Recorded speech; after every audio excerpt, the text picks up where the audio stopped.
Hey, VSauce, Michael here, and when you die, what happens to your body? It can be buried, or cremated, or donated to science, but are those your only options? I mean, what if I wanted to be taxidermied, like my friend here? What if I requested to have my body stuffed and mounted in some hilarious position, like a permanent high five, so people could high five my actual skin forever?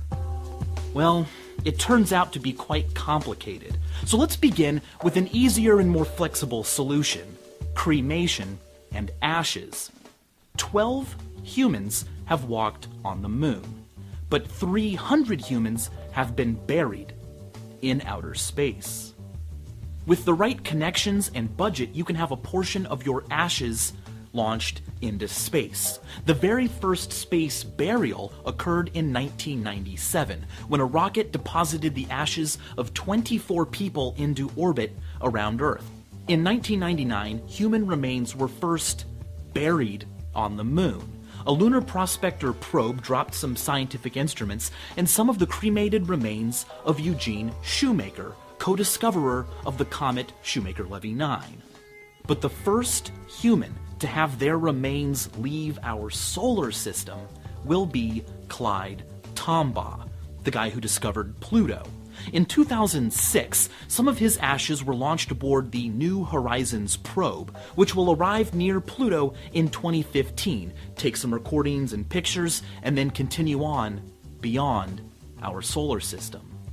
You don't need to get all outer spacey to have fun with your ashes. Right here on Earth, there are companies that will take carbon from your remains and expose them to extreme heat and pressure long enough that you wind up with a diamond made out of you. It can be cut and polished. One woman even had it done with the ashes of Meowie, her cat. The point here is that you can be quite creative with cremated remains, but ashes don't look like you did when you were alive. So let's revisit taxidermy. The shapes and combinations that animals have been taxidermied into are quite creative. For instance, an actual pig turned into an actual piggy bank, a bird light fixture, a goat that's also a bagpipe, doves turned into shoes, and of course the guy who taxidermied his cat into a remote-controlled quadcopter. Taxidermy doesn't preserve every part of your body. It is taxidermy, the arrangement of skin, which is okay.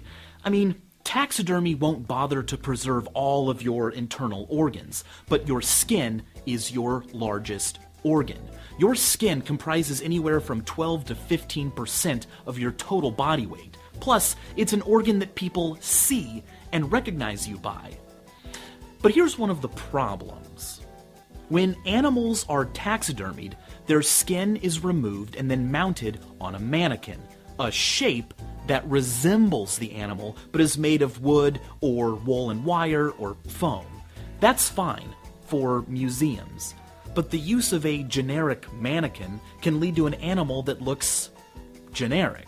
All of the tiny, subtle, but very important features of the animal's cartilage, fat, muscles are more difficult to recreate after it's dead and all you have is its skin. That's why many taxidermists hesitate to taxidermy a person's beloved pet, because in order to satisfy the client, an immense amount of specificity is required, even more so if you were trying to recreate a person. So taxidermy may not be the best way to preserve yourself or your daddy or your mummy. Mummies. What about them? Well, let's go back to the 19th century and Jeremy Bentham.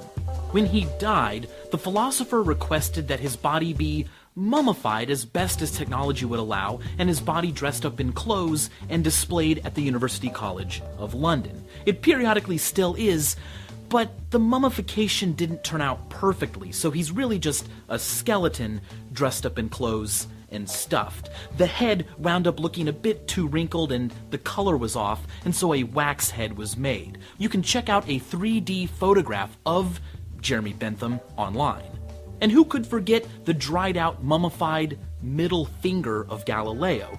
We still have it, and it's on display in Florence. It's a great thing to visit if you want a pivotal historical figure to flip you off. But we're looking for a way to preserve ourselves realistically as we appear while living. So let's take a look at embalming. Not all corpses are embalmed before they're buried, but embalming is a great technique for preserving a body, slowing down decomposition so it can stay above ground and be displayed a little bit longer. Now, if a body is embalmed really well, it can be preserved longer than you might think.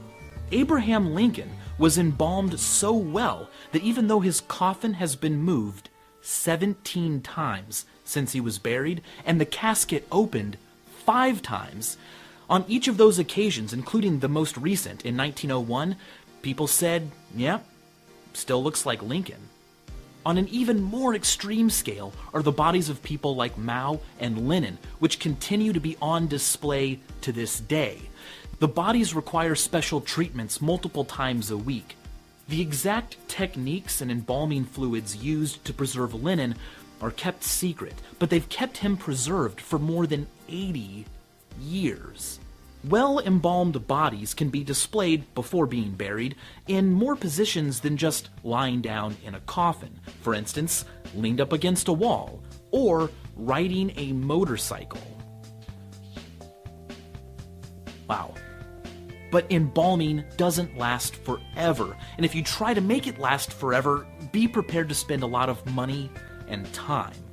One method that could be used on humans and has become popular with pets is similar to instant coffee: freeze drying. The process involves freezing the animal so that all of its water solidifies, and then using a partial vacuum with a pressure so low that the solid water instantly turns into vapor and escapes away, leaving a much lighter, freeze-dried pet.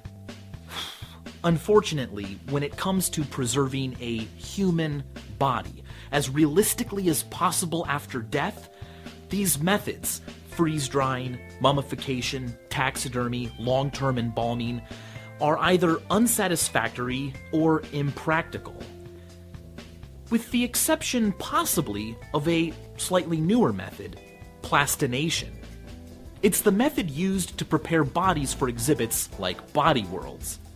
Essentially, plastination involves a specimen soaked in a volatile solvent and then placed in a polymer solution.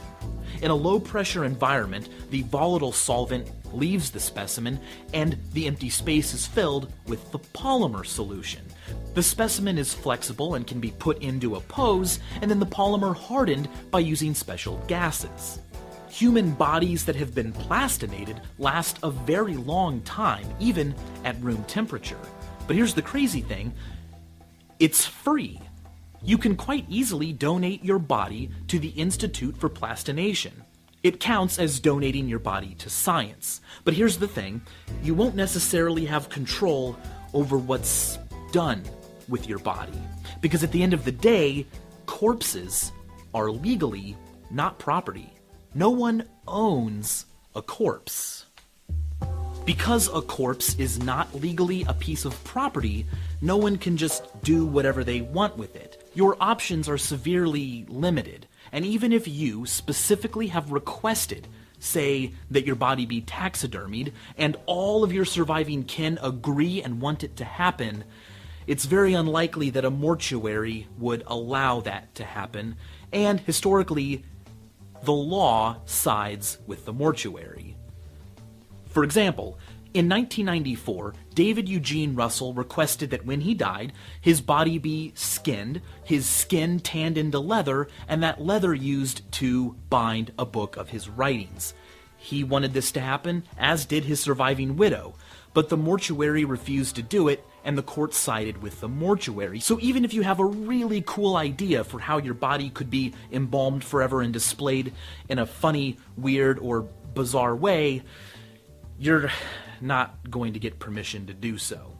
Plastination winds up being one of your only options, but you won't have a lot of control over what happens to you once plastinated. But hold on a second. In 1998, Anthony Noel Kelly was arrested for stealing anatomical specimens from the Royal College of Surgeons. Now, he claimed that he was not guilty of theft because a corpse is not a piece of property. He was merely guilty of the mistreatment of a corpse. But the judge ruled that because these anatomical specimens had been especially prepared by licensed and skilled workers at the college, they had become property. So here's something really strange. If you found a way to get your body taxidermied for the benefit of medical science, in doing so, you may actually become a piece of ownable property. So in a way, being taxidermied may be the best way to allow your survivors, your loved ones, to legally and literally have you forever. And as always, thanks for watching.